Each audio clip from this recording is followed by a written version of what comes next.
మన తండ్రి అయిన దేవుని నుండి ప్రభువైన యేసు క్రీస్తు నుండి కృపయు సమాధానమును మీ అందరికీ కలుగును గాక. ఆమేన్. దేవుని పరిశుద్ధ నామమునకు స్తోత్రములు కలుగును గాక. పరిశుద్ధ త్రిత్వ కాలములో త్రిత్వము తరువాతి మొదటి ఆదివారపు దైవారాధనలో దేవుని సన్నిధిని మనమందరము కలుసుకొని దేవుని స్తుతించి ఆరాధించడానికి ఆయన మనకు అనుగ్రహించిన ఈ మంచి సదవకాశమును బట్టి మనము దేవునికి వందనస్తులమై ఉన్నాం. ఈరోజు చదవబడిన లేఖన వాక్య భాగాలను అనుసరించి మనమందరము కలిసి దేవుని వాక్య ధ్యానములో కొనసాగడానికి గాను మనకై ఎంపిక చేయబడిన ఏర్పరచబడిన అంశము సామాజిక దూరం, సోషల్ డిస్టెన్స్. సామాజిక దూరం, సోషల్ డిస్టెన్స్ అనేటటువంటి మాట ప్రస్తుత కాలమాన పరిస్థితులలో విరివిగా వాడబడుతూ ఉన్న మాట. కరోనా సంక్షోభం నేపథ్యంలో మనం పాటించాల్సినటువంటి నియమాలలో ప్రధానమైనటువంటిది సామాజిక దూరం, సోషల్ డిస్టెన్స్. కానీ ఈ పదాన్ని సక్రమమైన విధానంలో ఇప్పటి కాలమాన పరిస్థితులలో ఉపయోగించడానికి సరి అయిన పదం కాదనేది నా భావన. ఎందుకు అనంటే సామాజిక దూరం అనేటటువంటిది ముఖ్యంగా మన చుట్టూ ఉన్నటువంటి ప్రాంతంలో మనుషుల మధ్య ఉన్న సామాజిక దూరం కులపరమైనటువంటి దూరంగా, భాషాపరమైన, ప్రాంతపరమైన, రంగుకు సంబంధించినటువంటి దూరంగా పరిగణించబడుతూ ఉంది. ఈ ఆధునిక కాలంలో కులం అనేటటువంటి దానికి ప్రత్యామ్నాయంగా మన చుట్టూ సామాజిక వర్గం అనే పదం వాడబడుతూ ఉంది. మీడియాలోనూ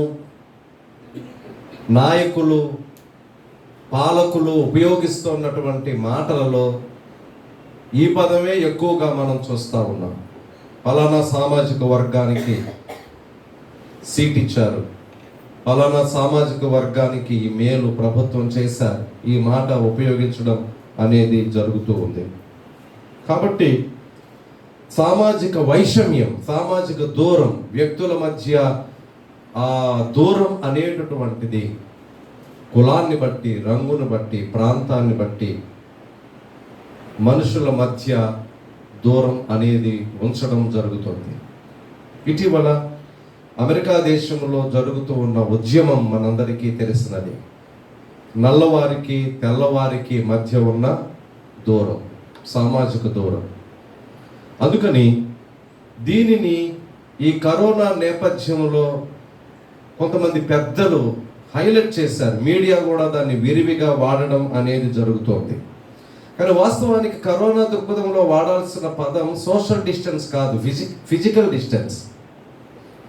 మనం పాటించాల్సింది సామాజిక దూరం కాదు, భౌతిక దూరం. మీరు ఒకరికి ఒకరు దూరంగా కూర్చున్నారు, ఒకరికి ఒకరికి మధ్య ఉన్న వైషమ్యాన్ని బట్టో, మీ పక్కన కూర్చున్న వారు మరొక కులానికి, వర్గానికి సంబంధించిన వాళ్ళు అని దూరంగా కూర్చోలేదు. భౌతికంగా దూరం అనేటటువంటిది ఉంచబడినప్పుడు వైరస్ ఒకరి నుండి ఒకరికి సోకడం నివారించవచ్చు అనేది ప్రభుత్వం వారి యొక్క ఉద్దేశం. అందుకని నేను కరోనా నేపథ్యంలో సోషల్ డిస్టెన్స్ అనే పదం వాడను, ఫిజికల్ డిస్టెన్స్ అనే పదం మాత్రమే వాడతాను. మీరు కూడా అలాగే వాడితే మంచిదనేది నా భావన. ఈరోజు మనం చదువుకున్నటువంటి సువార్త వాక్య భాగములో పరిశుద్ధుడైన లూకా వ్రాసినటువంటి సువార్త 16వ అధ్యాయం 19వ వచనము నుండి 31వ వచనము వరకు కూడా ఉన్న భాగములోని సంఘటన మనందరికీ కూడా తెలిసినటువంటిదే. పరిశుద్ధుడైన లూకా తన సువార్తను వ్రాసినప్పుడు ఆయన మనస్సులో ఒక ప్రత్యేకమైనటువంటి ఉద్దేశాన్ని కలిగి ఉన్నాడు. ఎందుకనంటే యేసుక్రీస్తు ప్రభువునందు విశ్వాసం ఉంచినటువంటి అపోస్తలులు, శిష్యులు కూడా ఆయన పరలోకానికి ఆరోహణమైన తర్వాత సువార్తను ప్రకటించేటటువంటి ప్రయత్నం చేసినప్పుడు వారు కేవలము యూదులకు సువార్తను అందించడం చాలామంది అపోస్తలులు చేశారు. కేవలం యూదులకు మాత్రమే యేసుక్రీస్తు ప్రభు దేవుడై ఉన్నాడు అని కొంతమంది సువార్తికులు, మత్తయి లాంటి వాళ్ళు తమ వ్రాతలలో వాటిని బట్టబయలు చేశారు. కానీ లూకా తన సువార్తను వ్రాసినప్పుడు యూదేతరులను దృష్టిలో పెట్టుకొని, యూదులు కాని వారిని కూడా దృష్టిలో పెట్టుకొని తన సువార్తను వ్రాశారు. మత్తయి సువార్తలో యేసుక్రీస్తు ప్రభువు వారి వంశావళి మనం చూస్తాం. ఈ వంశావళి అబ్రహాము దగ్గరకు వెళ్ళి వెనక్కి ఆగిపోతుంది. ఆ వంశావళి అబ్రహాము దగ్గర నుండి మాత్రమే ప్రారంభించబడింది. యూదుల సంస్కృతికి, మతానికి, జాతికి మూల పురుషునిగా పితరులలో అబ్రహామును ఎంచుతారు. అటువంటి పరిస్థితులలో లూకా తన సువార్తలో వంశావళిని వ్రాసేటప్పుడు ఆదాము దాకా తీసుకుని వెళ్ళాడు. ఆదాము నుండి సమస్త జాతులు ఉద్భవించాయి. కేవలం ఆదాము దగ్గరకు మాత్రమే తీసుకుని వెళ్ళలేదు. లూకా తాను వ్రాసినటువంటి వంశావళిలో ఆదాము దేవునికి కుమారుడు అని వ్రాస్తాడు. దేవుడు మానవాళి అంతటిని జాతుల మధ్య, కులాల మధ్య, ప్రాంతాల మధ్య, రంగుల మధ్య వైషమ్యాన్ని ఆయన ఉంచడం లేదు. అందరికీ దేవుడై ఉన్నాడు అని ఆయన తన యొక్క సువార్తలో తెలియపరచాలి అనేది లూకా యొక్క ఉద్దేశం అయి ఉన్నది.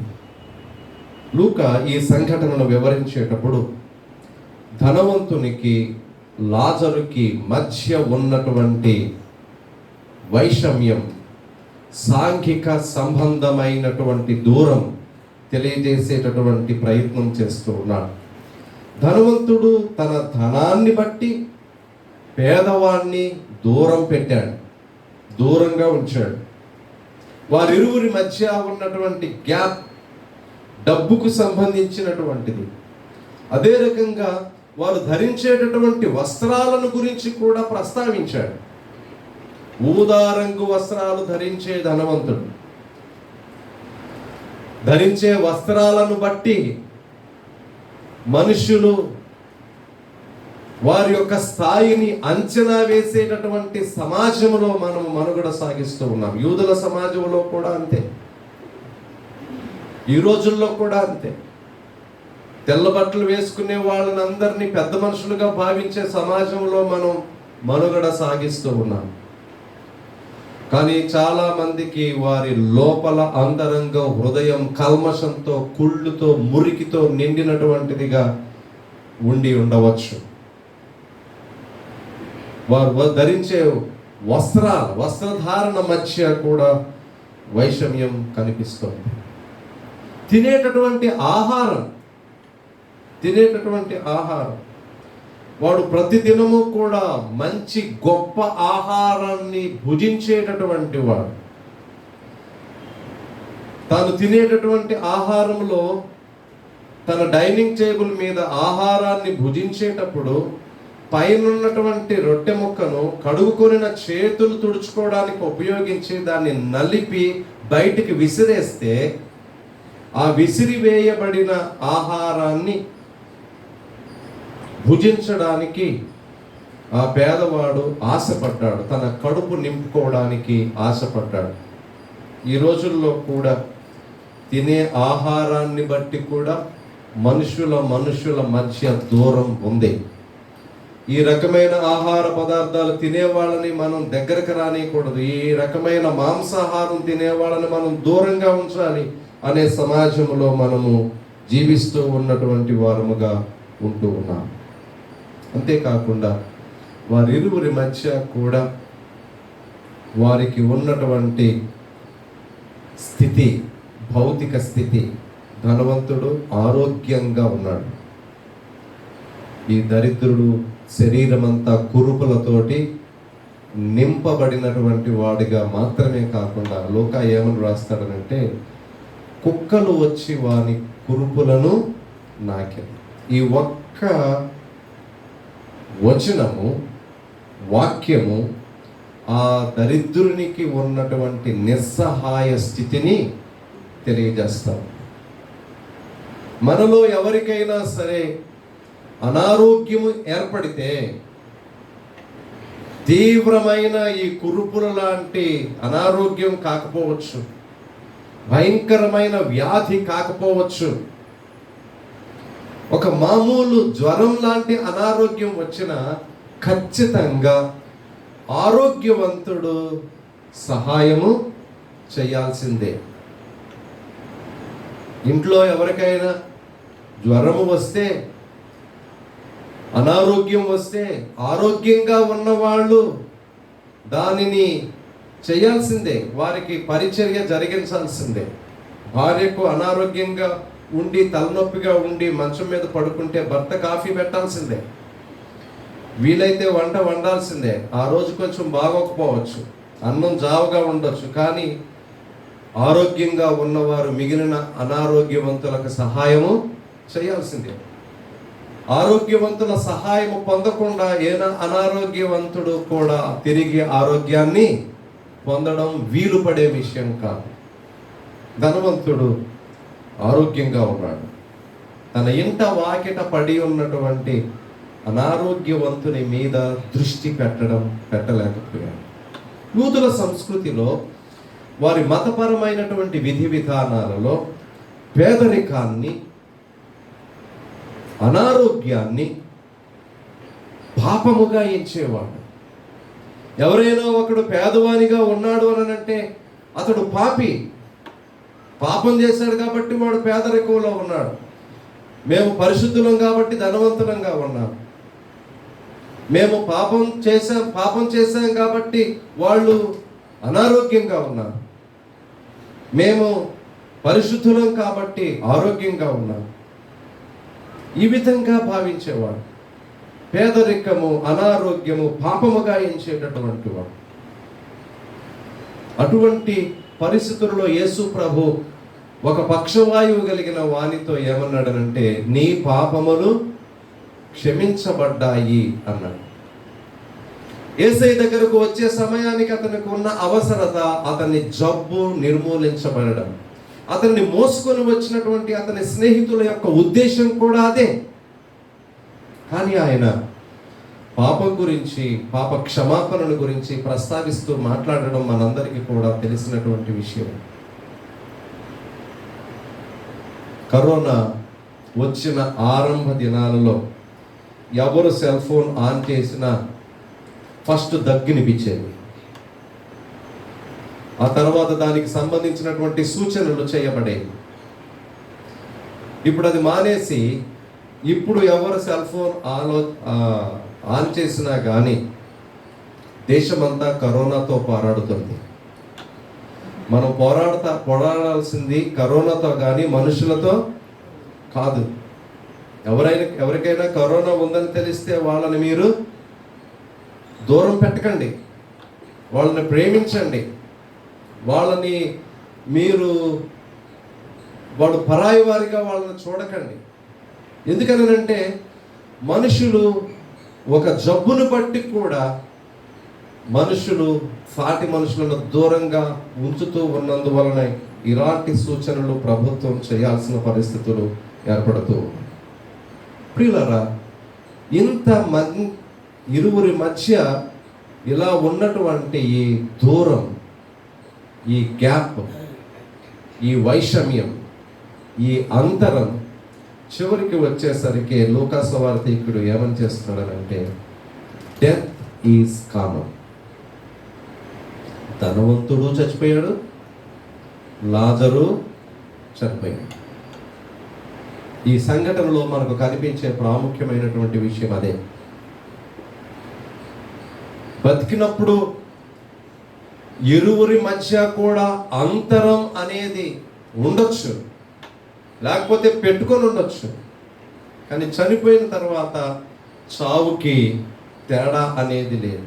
ధనవంతునికి వచ్చే చావుకి, పేదవానికి వచ్చే చావుకి తేడా లేదు.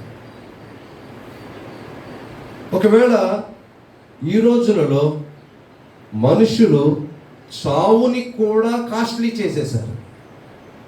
బతికినంతకాలం ఒక ధనవంతుడు పేదల్ని పీడించి దుర్మార్గపు జీవితాన్ని జీవించి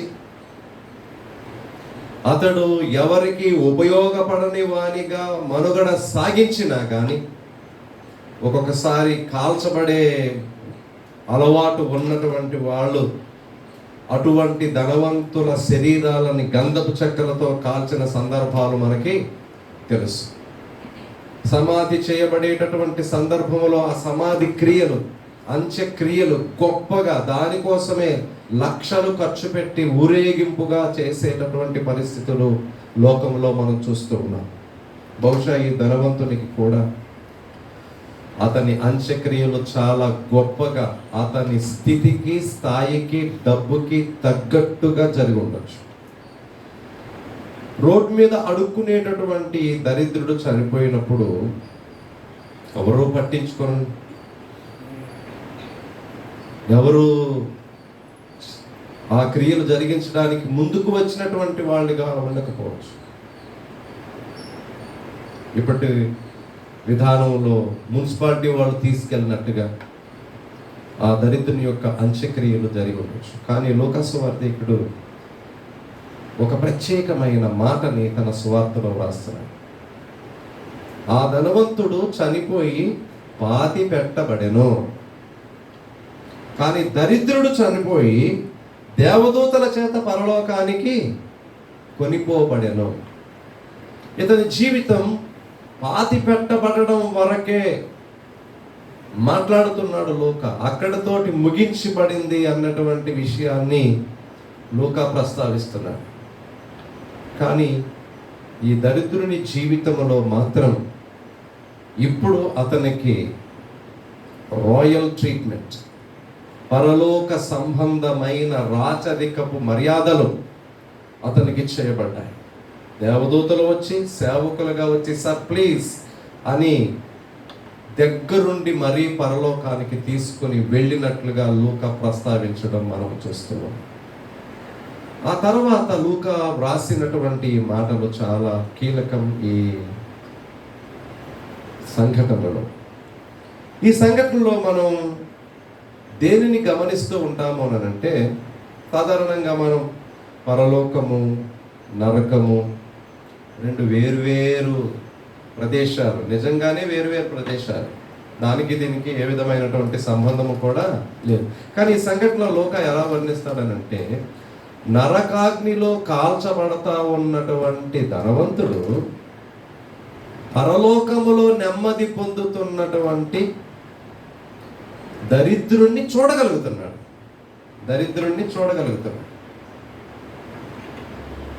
మనకి 2 రోజుల నుంచి ఏ కారణం చేతనో అన్నం తినలేక, లేకపోతే అనారోగ్యంగా ఉండి మన ఇంట్లో ఎవరికైనా అనారోగ్యంగా ఉండి డాక్టర్ గారి దగ్గరికి వెళ్తే 2 రోజులు చాలా కఠినమైన డైట్ పాటించాలి, మందులు వాడాలి. వేపుడు జావ, బియ్యం వేయించుకొని దాన్ని మిక్సీ పట్టి జావ చేసుకుని తీసుకుంటా ఉండాలి, ఉదయం, మధ్యాహ్నం, సాయంకాలం అని చెప్తే ఆ ఇంట్లో ఉన్న ఆ వ్యక్తికి అలాంటి ఆహారం గిన్నెలో పెట్టి మిగిలిన వాళ్ళంతా కూడా డైనింగ్ టేబుల్ మీద కూర్చొని బిర్యానీ తింటున్నారు అనుకోండి, బాగా మంచి భోజనం భుజిస్తున్నారు అనుకోండి, ఈ వేపుడు జావ తాగేవాడికి ఎలా ఉంటుంది? అగ్నిలో కాల్చబడతా ఉన్నటువంటి ఆ వ్యక్తి, ధనవంతుడు, అగ్ని వలన కలుగుతూ ఉన్నటువంటి బాధ వేదనతో పాటుగా తన ఇంటి ముందు వాకిటిలో దరిద్రతను అనుభవించినటువంటి వాడు ఇప్పుడు నెమ్మది పొందుతూ ఉంటే ఎలా ఉంటుంది? అటువంటి వర్ణన లూకాసు వార్తికుడు ఇక్కడ చేయడం విశేషం. అక్కడ ఉండి కూడా పరలోకంలో ఉన్నటువంటి ఆ లాజరు చేత పని చేయించుకోవడానికి ప్రయత్నం చేస్తున్నాడు. చచ్చిన బుద్ధిమార్ల. వాస్తవానికి ఒక విశ్వాసి తన విశ్వాస జీవితంలో మనుగడ సాగించి మరణిస్తే అతని మరణానంతరం దేవదూతలు అతనికి సేవకులు అవుతారు. వీడంటాడు, అబ్రహాం గారు, లాజరు మాకు తెలుసు, మా ఇంటి వాకిట పడుండేవాడే, నేను ఇక్కడ యాతన పడతా ఉన్నాను, మీరు కూడా నాకు ఫాదరే, ఆ లాజరు చేత వాటర్ పంపించండి కొంచెం. అది కూడా ఎంత వాటర్ అట?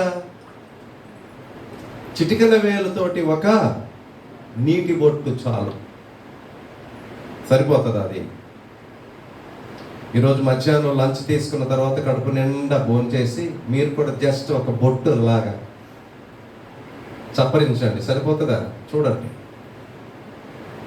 అంటే ఇప్పుడున్న అతని పరిస్థితులలో జస్ట్ ఒక డ్రాప్ వాటర్ అతనికి వాల్యుబుల్ అయింది.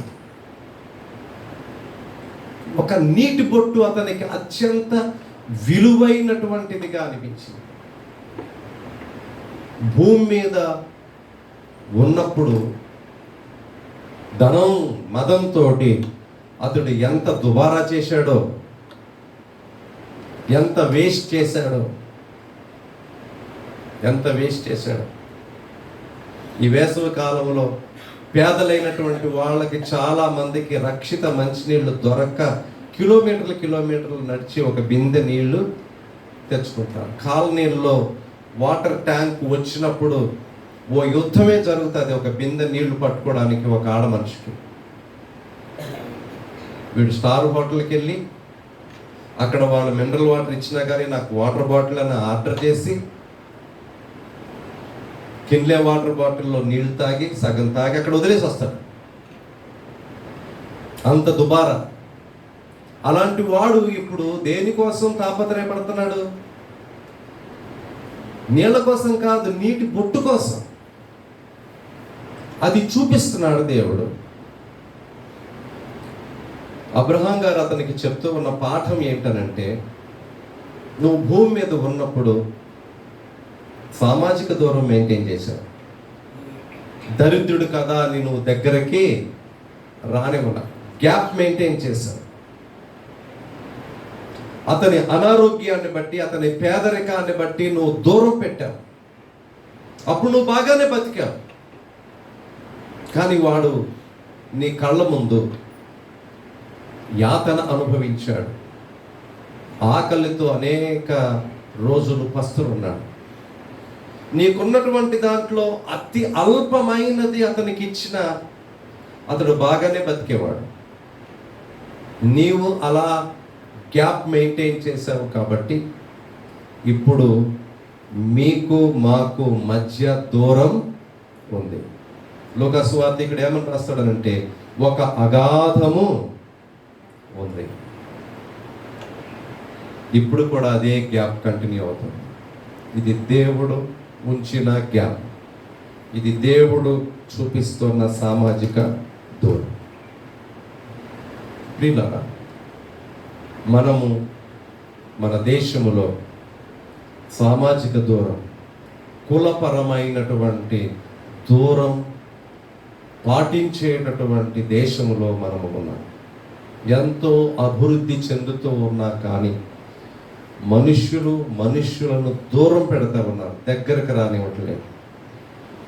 వాళ్ళు తాగిన బావిలో నీళ్లు మేము తాగం, వాళ్ళు ఉపయోగించిన వస్తువులు మేము ఉపయోగించం, పలానా కులం వాళ్ళకి మా ఇంట్లో అద్దెకి హౌస్ ఇవ్వం, పలానా ఆహారం తినే వాళ్ళతో మేము కూర్చోం, వాళ్ళతో కలిసి భోజనం చేయం.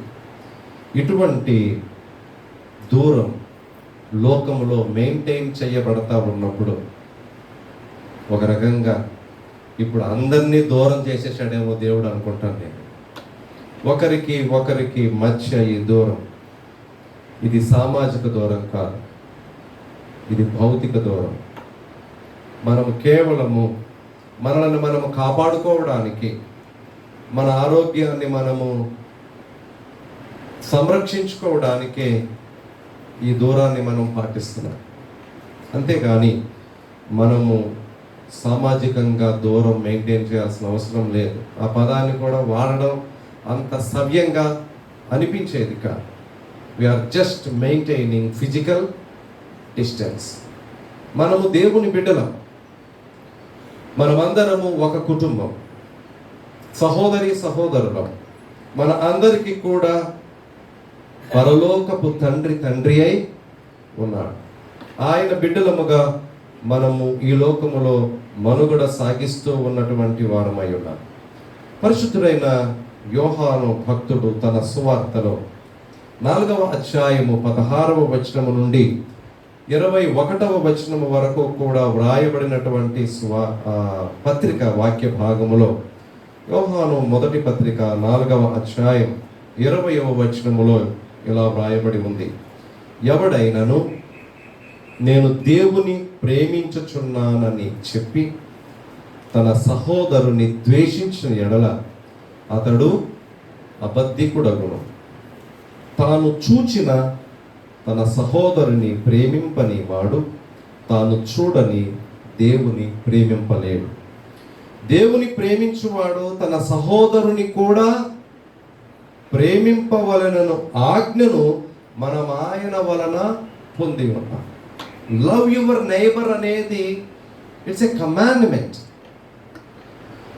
యేసుక్రీస్తు ప్రభు ద్వారా దేవుడు మనకి అనుగ్రహించినటువంటి ఆజ్ఞ.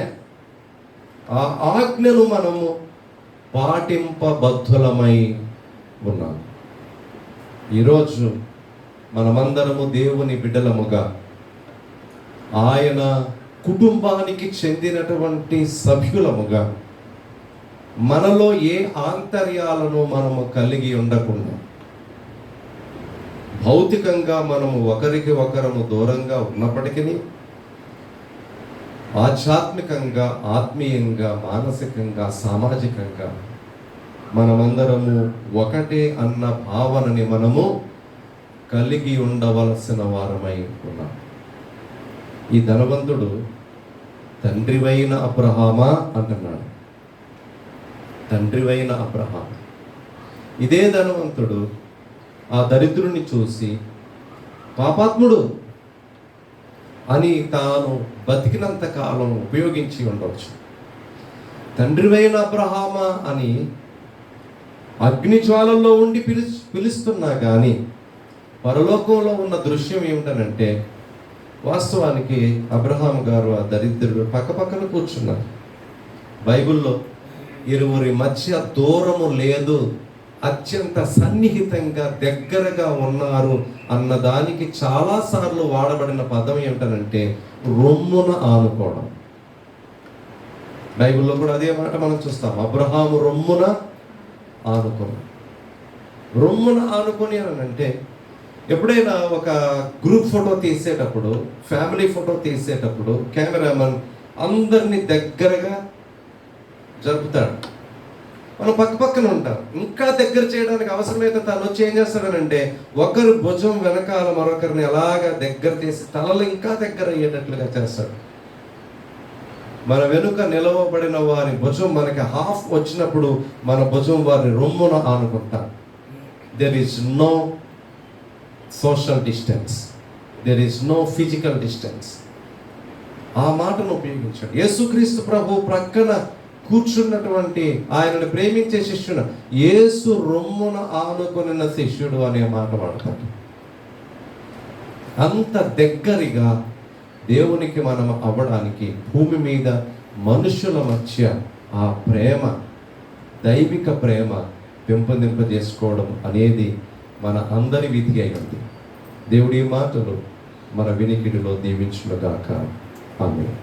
సమస్త జ్ఞానములకు మించిన దేవుని సమాధానం యేసుక్రీస్తు వలన మీ హృదయములకు తలంపులకు కావలిగా ఉండును గాక. ఆమేన్.